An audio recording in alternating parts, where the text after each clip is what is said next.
রাত গভীর, আকাশে অজস্র তারার মেলা, কিন্তু এই নিস্তব্ধতায়ও কানে আসছে এক অদৃশ্য ঝড়ের গর্জন।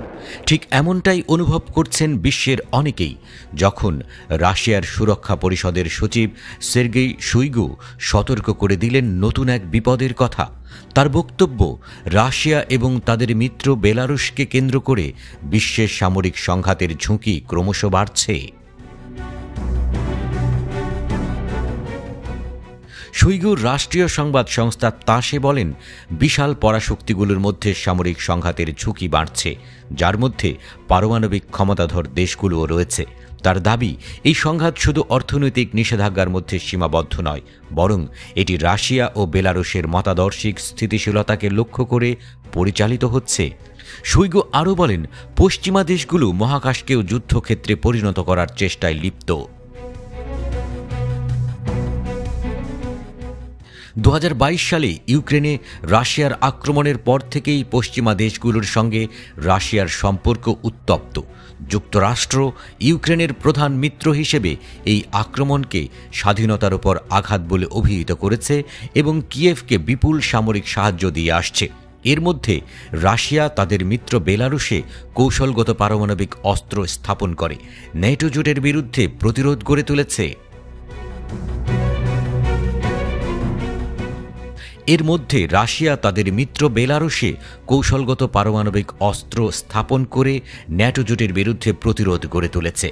রাশিয়া এবং যুক্তরাষ্ট্রের হাতে থাকা পারমাণবিক অস্ত্রের পরিমাণ পৃথিবীর ভবিষ্যৎকে সরাসরি প্রভাবিত করতে পারে। Federation of American scientist FAS এর তথ্যমতে রাশিয়ার হাতে 5,580টি এবং যুক্তরাষ্ট্রের হাতে 5,044টি পারমাণবিক অস্ত্র রয়েছে। এছাড়াও চীন, ভারত, পাকিস্তান এবং উত্তর কোরিয়ার মতো দেশগুলো এই ঝুঁকিকে আরও বাড়িয়ে তুলছে।